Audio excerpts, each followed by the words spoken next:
Welcome back to the Private Property Farming Show.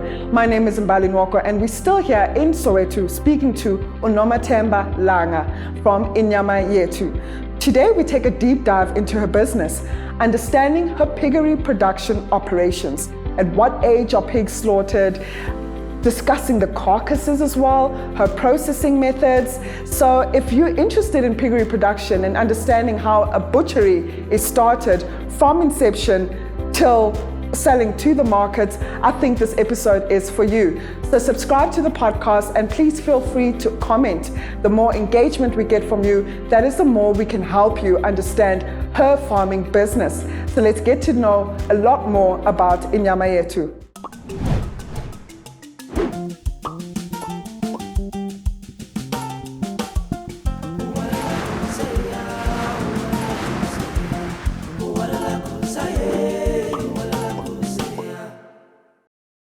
Nomathemba, in the previous episode, you spoke about the challenges that you faced, in starting your piggery farm, getting a lot of piglets in the beginning, having to learn about the compliance processes and procedures, winning a competition as well. And so you've definitely grown since then, but maybe let's take a deep dive into your processes without revealing a lot of secret sauce around your business. But tell us, what makes a good pig?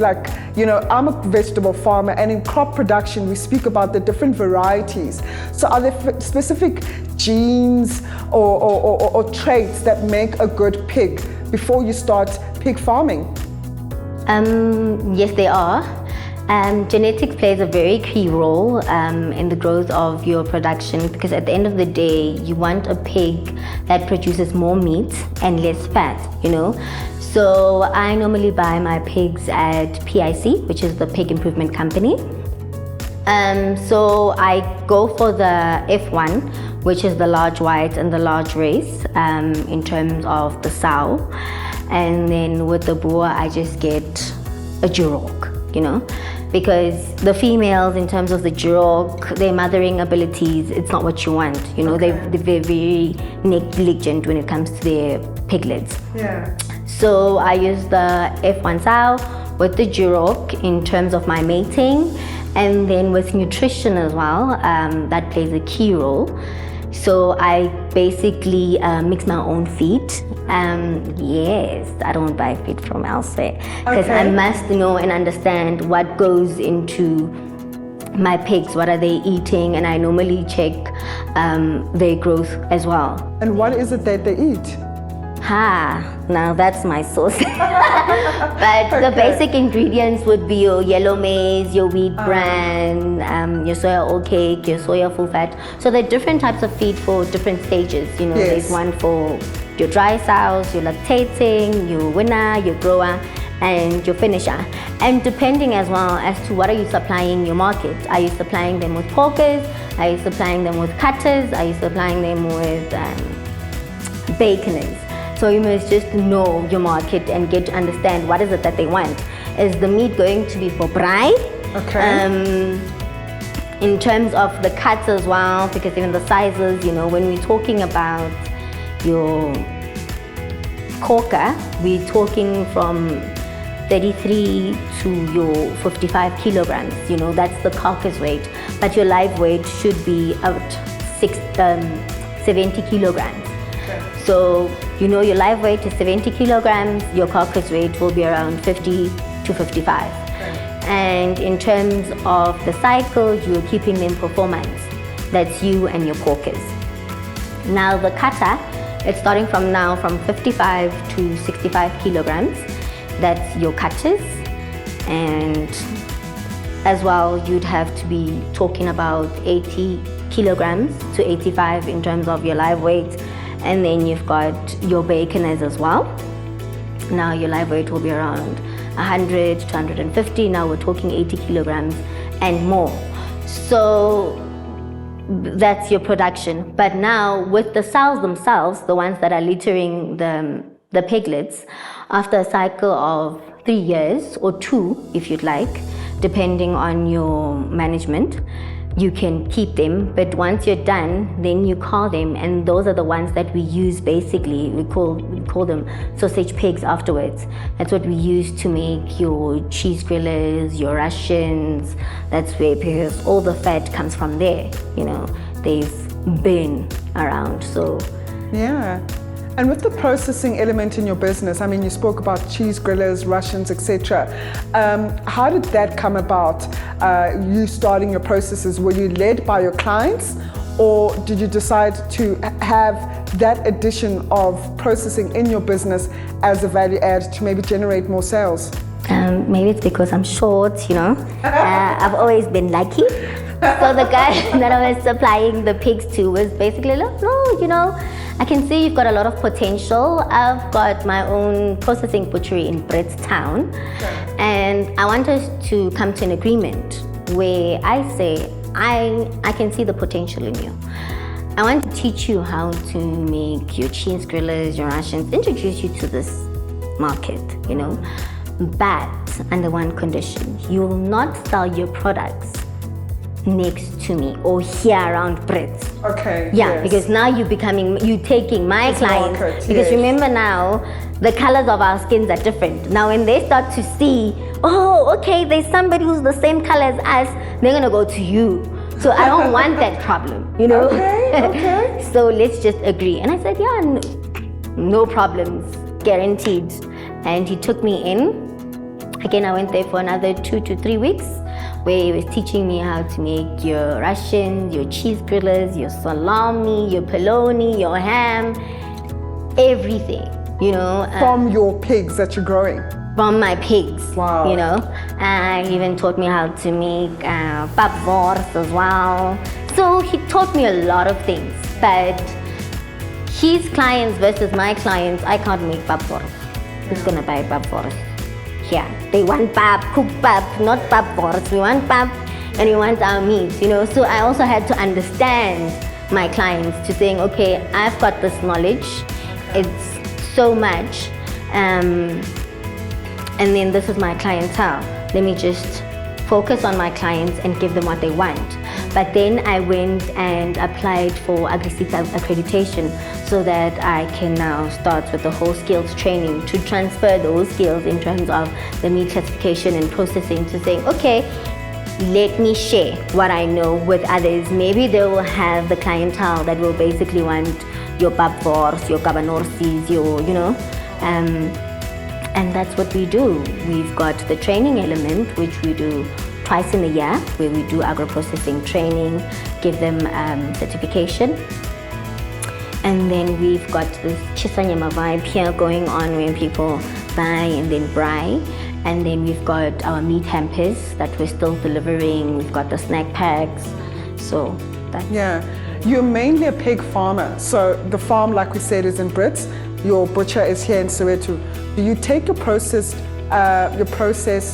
pigs to the butcher and then you sell it here? And furthermore, are you only selling piggery products or pig products or pork rather? Mm-hmm. That's the term, right? So are you only selling pork products in this butcher, or is there beef and other similar meat products that you're selling in the butcher as well? So, we basically sell everything. Okay. I even introduced game meat. We had a Gussie game drive awareness here in Soweto, because most people around Gussie don't understand what game is. You know, they normally go to the zoo and then they see it and it ends there, you know. So we wanted to introduce them because we know that game meat is much healthier than your beef and your pork. And so then we said, no, let's introduce this in terms of helping them and in terms of the cost, because at the moment game meat is much cheaper than your beef and your pork. So it can basically suit their pockets and give them the benefits that they need. And then after that, during that day, you know, that awareness drive, everybody was here. And then you're thinking they're going to come back and buy game, you know. So we just had game meat here and no pork, no beef. And they said, sifuna inkomo ningulubi, you know. So I had to give them what they want, even though I wanted to try and change their lifestyle to saying, here's something that's healthier and, you know, cost effective. You can really afford this. But yeah, no, that's another. Yeah. And whilst you were doing all these game drives, learning the various processing elements within your business, who was managing the production at the farm? So James is the one who's managing the piggery part. Okay. I basically go there twice a week just to check if everything is still on point, we're still able to deliver, the quality is still on par, everything, you know. And then mostly I am here. Yeah, because you know, this is where it's busy. You need to monitor in terms of those systems. So we're still growing. I want to see myself as a wholesaler. This is just bikinyana, but it's actually assisting in terms of the systems. That's where you see, okay, there's a loophole here. How do I close it? And so, yeah. Yeah, it must be a lot to manage, the farm and the butcher, and also traveling in between provinces. So I do not envy your life in any way. You've got a certificate in crop farming, you know, and I believe you were starting to grow a little bit of maize as well. Tell us, are there any plans to want to expand into crop production to add a little bit of that value into your business since you're producing your own feed? No, I think my hands are full. I had a training session where I was basically talking to the upcoming pig farmers to saying, guys, you know what, we all can't be pig farmers. You've got the land, I'm very happy. So let's have you growing your maize, let's have you growing your wheat, let's have you growing the soya. And then, you know, because I have the secret, I'll be the one that's still mixing the feed, and then you can buy the feed from me. And then let's have somebody who will be buying the piglets from, you know.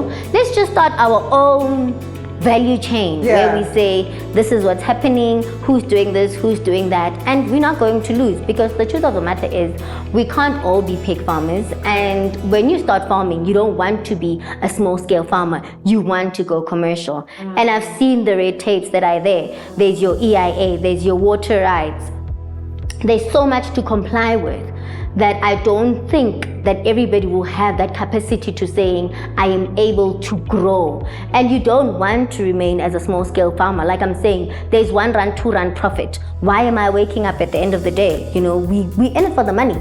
Yes, the passion is there, but the money has to be there. Yeah. So yeah. Yeah. Thank you, Noma, for your insights. I'm learning so much around piggery production, and yeah, it's a lot, eh? It's a lot that you're doing, but I'm just glad that you're always finding, you know, new opportunities to expand and grow your business, seeing, you know, how you could also maybe add value by training other people and also expanding the value chain. So congratulations to you on the work that you're doing.